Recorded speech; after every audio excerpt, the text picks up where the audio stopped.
자, 오늘은 우리 친구가 연립방정식에 대해서 한번 소개를 해줄 건데요. 자, 전 시간에 이어서 한번 오늘 이야기 한번 풀어가 보시죠. 네, 사실 저번에 저희가 1차 방정식의 풀이라는 내용으로 1차 방정식을 배우긴 했지만, 사실 1차 방정식의 정의라는 것만 생각해보면은 차수가 1인 방정식이라는 뜻이거든요.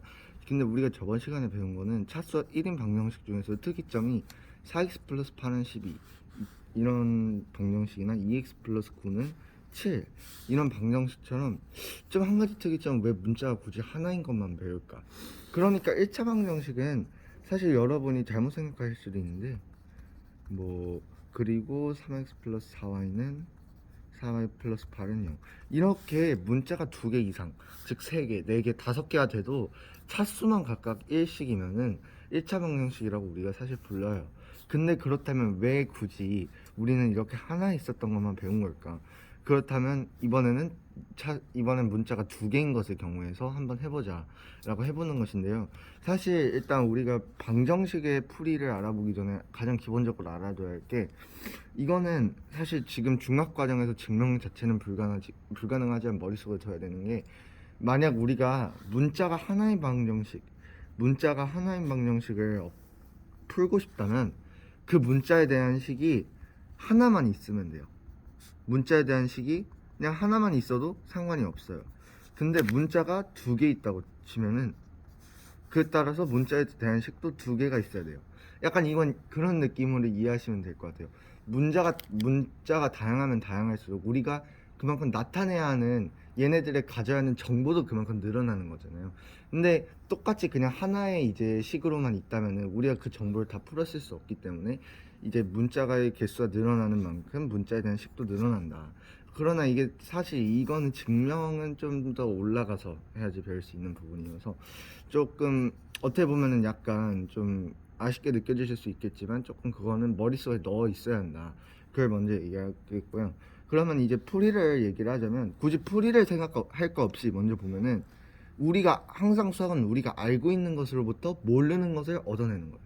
무슨 말이냐면, 우리는 저번 시간까지 그래도 방정식을 풀어서 이렇게 문자가 하나 있는 방정식은 분명히 풀 수 있어요. 무슨 말이냐면, 우리가 이런 2원 1차 연립방정식이라고 정확하게 부르는 이 문자가 2개씩인 연립방정식을 풀지 못하는 이유는 다름이 아니라 야, 문자가 2개 있으니까 내가 어떻게 풀지를 모르겠고, 문자 2개 있으니까 알지 못하니까 망설여지는 거잖아요. 그래서 가장 어떻게 보면은 굳이 이름을 붙이지도 않을 거예요. 그냥 사람들이 가장 쉽게 생각하시는 방법, 첫 번째는 문자를 통일한다. 그러니까 문자를 하나로 만들어주는 거예요. 그런 과정을 해보는 거예요.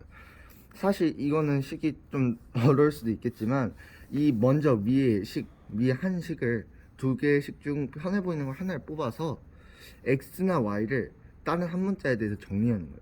사실 처음에 들었을 때는 안 맞아 할 수 있거든요. 근데 예시를 들어보자면 2x 플러스 3y는 3y 플러스 9는 0 했으면, 이거를 이항시켜서 이항을 시켜서 2x는 마이너스 3y 마이너스 9, 이렇게 x를 y에 대해서 정리해 주는 거예요. 또는 이렇게 하지 않고 2x 플러스 9를 이항시켜서 3y는 마이너스 2x 마이너스 9 해서 y는 마이너스 3분의 2x 마이너스 3, 이렇게 다른 문자를 하나의 문자에 대해서 정리하는 건데요. 이걸 그럼 왜 이렇게 하냐라고 솔직히 안 와닿을 수 있어요, 처음 보면. 근데 우리가 그 근본의 이유를 생각해 보면은, 아까도 얘기했지만 우리가 알고 있는 것이라고는 결국은 문자가 하나인 1차 방정식의 풀이밖에 없는 거예요. 근데 얘는 문자가 2개죠. 그래서 우리가 풀 수 없는 거예요. 한마디로 무슨 말이냐면, 우리가 이 방정식들을 방정식 2개를 통해서 문자가 하나인 1차 방정식으로 바꿔줄 수만 있다면 우리가 풀 수 있게 되는 거죠. 그렇기 때문에 한 식을 통해서 일단 다른 문자에 대해서 한 문자를 정리해주고, 그러면 두 번째 식이 하나 남게 되잖아요. 얘를 통해서, 왜냐면 하나를 정리했던 거니까. 그러면 우리가 전에 배웠던 대입이라는 개념, 그러니까 예를 들어서 이것을 사용한다고 치면은 3x 플러스 4y 플러스 8은 0이라는 또 다른 방정식이 있었던 건데, 우리가 y를 x를 통해서 정리했잖아요. 3x 플러스 그 정리한 대로 쓴다면은, 대입한다면은 이렇게 결국은 우리가 아는 형태, 그냥 문자가 하나인 1차 방정식의 풀이로 변한다는 거죠. 그러니까 이게 사실 풀이만 들어보면은 처음 들을 땐 굉장히 복잡하게 느껴질 수 있어요. 왜냐하면 굳이 왜 문자를 다른 문자에 대해서 나타내고 좀 간단한 풀이가 없겠냐, 그걸 설명하긴 할 거예요. 근데 저는 솔직히 이 연립 1차 방정식에서, 이원 1차 연립 방정식에서 가장 이 연립 방정식의 어떻게 보면 원리, 기본적인 우리가 했던 그런 과정을 보여주는 건 이 풀이라 생각해요. 결국은 내가 문자가 두 개여서 어려워했던 거니까 문자의 개수를 하나로 줄이면은 바로 해결되니까, 그걸 통해서 그럼 문자를 하나로 줄여보자 하는 과정이 다른 문자를, 어떤 하나의 문자를 기준 삼아서 나타내자. 그렇게 나타내는 순간 그 나타낸 문자를 다른 문자에 대입하면은 한 문자가 하나인 1차 방정식으로 변하니까. 사실 이거는 좀 더 설명을 간단하게 하면은 방법만 설명을 할 수 있거든요. 근데 그러면은 좀 되게 왜 그렇게 바꾸나 할 의문이 생길 수 있어요. 그래서 복잡하더라도 좀 설명을 깊게 생각해보고 좀 이 풀이도 직접 풀어보면서 좀 익히는 게 중요하고요.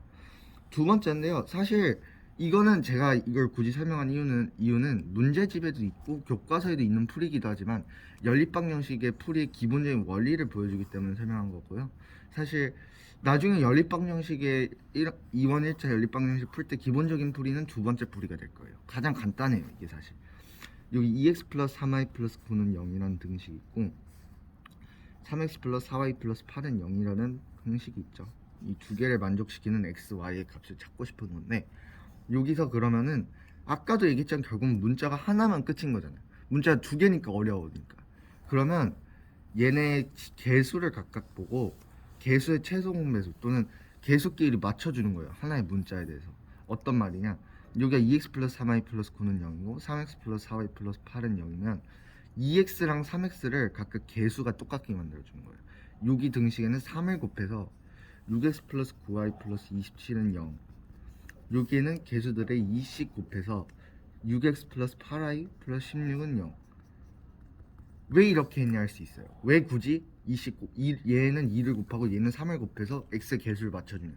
이거는 x의 개수를 맞춰도 되고 y의 개수를 맞춰도 되는데 굳이 맞추는 이유는 아까 얘기했잖아요. 문자를 지우기 위해서. 그럼 얘를 어떻게 문자를 지울 거냐. 빼주는 거예요. 가장 간단한 방식이에요, 그게. 빼주면은 얘네끼리 개수가 같으니까 6x끼리는 없어지죠. 그럼 9y-8i는 0일 거고 27-16은 플러스 9죠. 27-16은 플러스 11이죠. 그럼 이렇게 된 상태에서 이 y 플러스 11이라는 등식도 0이 되는 거죠. 그래서 y는 마이너스 11이구나. 그러면 아까 y는 마이너스 11이라는 게 밝혀지면은 이 2x 플러스 3y 플러스 9는 0이라는 등식에서 y가 마이너스 11이었다는 게 밝혀졌으니까 y 대신 마이너스 11을 또 대입하는 거죠. 2x 마이너스 33 플러스 9는 0. 뭐 그러면 x 값도 뭐 어떻게 나오겠는데, 좀 여기서 강조하고 싶은 거는, 제가 두 번째 풀이는 사실 설명을 굳이 할까 말까를 되게 고민을 많이 했던 이유 중 하나가, 이게 대표적인 풀이는 맞아요. 가장 간단한데 우리가 연립 1차 방정식을 좀 처음 봤을 때 기본적인 원리는 결국 이거라는 거예요. 결국은 뭐 간단한 풀이를 떠나서 나중에는 우리가 어차피 숙달되면은 차라리 그냥 손으로 써지겠지만 결과적으로 좀 기본적인 원리가 문자를 하나로 만들고 싶다는 거예요. 단순히 그냥 뭐 연립 방정식의 풀이해서 가감법 뭐 이렇게 외우는 게 아니라 결국은 얘 원리는 문자를 하나로 줄여주고 싶다는 거예요. 내가 풀 수 있는 게 그거밖에 없으니까. 좀 그런 원리를 좀 이해하고 하면은 좀 더 간단하게 풀 수 있을 거라고 생각합니다.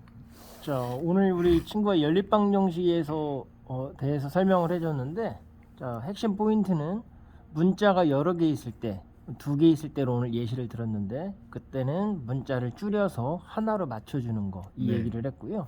저는 인상 깊었던 게 이 연립방정식을 통해서 우리가 배울 수 있는 거는 우리가 이미 알고 있는 걸 통해서 모르는 거를 찾아가는 거, 그 의미가 지금 방정식의 의미랑 똑같습니다. 그래서 지금은 우리가 모르는 게 x와 y라는 두 개의 문자였는데요. 이것들을 지금 여러 방식으로 문자를 하나 지어가거나 똑같이 2를 곱해서 개수를 맞춰줬을 때 이렇게 쉽게 해결할 수 있다는 거, 요거를 배워본 것 같습니다. 자, 여러분들 오늘 우리 수학의 본질에 대해서 우리 친구가 은연중에 잘 말씀해 주셨습니다. 우리는 이미 알고 있는 것을 통해서 모르는 것을 찾아가는 과정에 있다는 거, 수학뿐만 아니라 모든 공부가 그렇겠죠. 자, 오늘은 또 여기서 마무리하겠습니다. 네. 수고하셨습니다. 수고하셨습니다.